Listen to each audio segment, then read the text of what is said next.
Life has a property or characteristic that, depending upon how you relate to it, can result in a great advantage or cause deep suffering. Understanding this will not only help you to get unstuck in your life and self-improvement, but will lead you to great peace, joy, and freedom. By the end of this video, you will be able to clearly see this and know how you can practically relate to it in an intelligent way which empowers you rather than goes against you.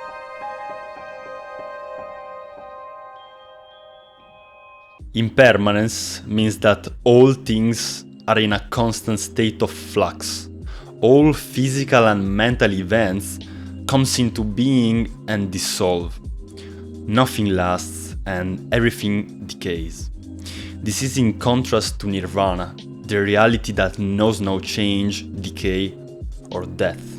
Life is just like a river which is eternally flowing. From the point of view of form, life is constantly changing, but the formless essence and nature of it, which is the water itself, has no shape and never changes.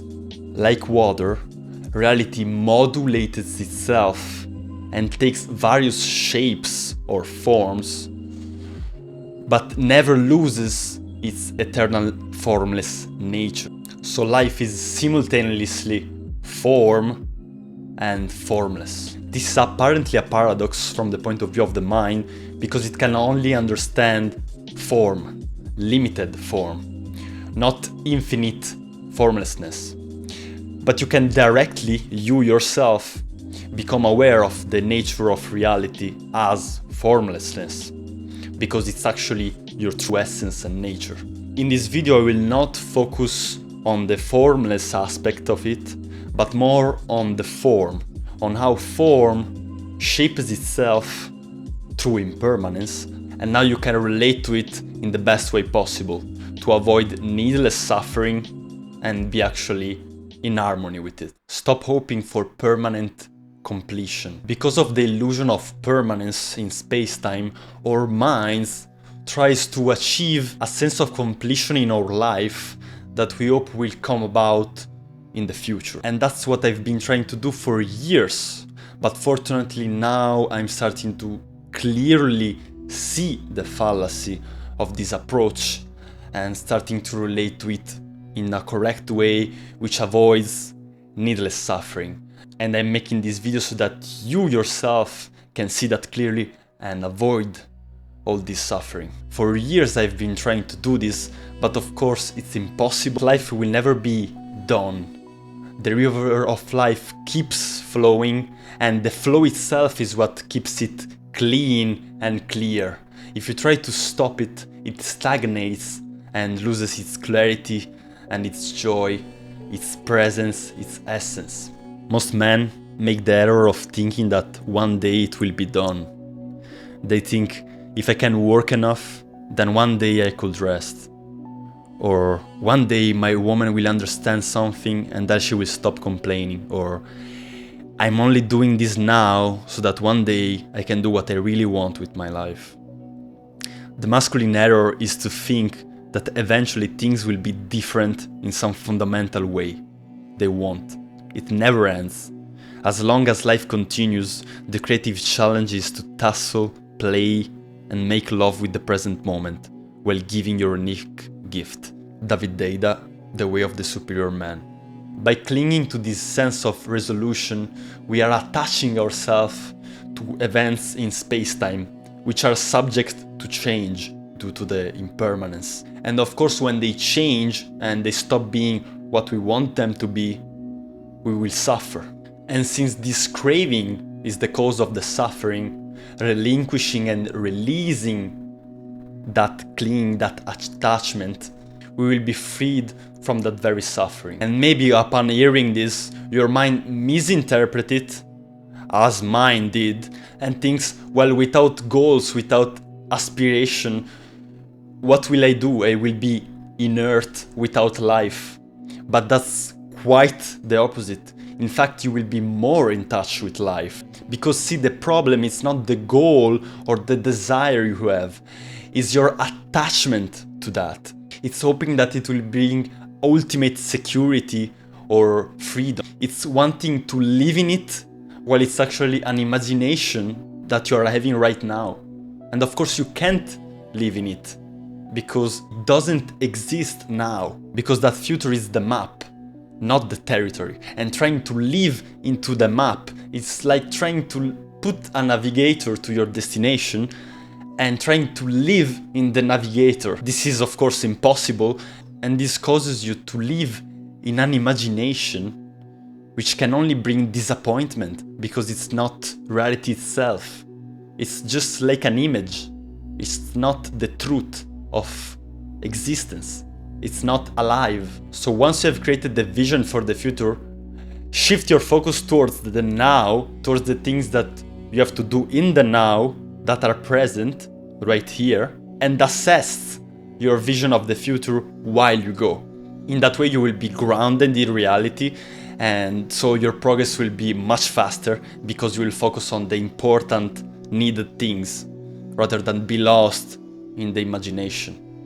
And if you're interested in that, check out my video, Success is Staying on the Path. See, the ego tries to live in a permanent, ideal version of reality, but no such thing exists. And even if you achieve that perfect vision, you will still need to maintain it and to preserve it in its form as it is. And of course, your ideal version of reality will have changed again, and so you will be seeking that again and losing yourself in this infinite loop of seeking the future, seeking the ideal.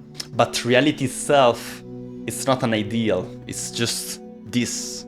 So what's the solution? What can you do about it? How can you relate to it in an empowering way? Stop trying to seek resolution and permanent security in the future, but rather learn to live with the flow of impermanence, learn to flow with it so that reality will be with you rather than against you. And this will skyrocket the speed of your growth because you will have no opposition with reality.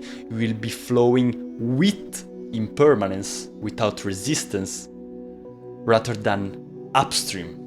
Every time you stop moving, you try to lock impermanence into permanence. You stop living, you are dead, you are stagnant in an illusion that is making you lose the naturalness and the joy of life. The true completion of life is not in the future.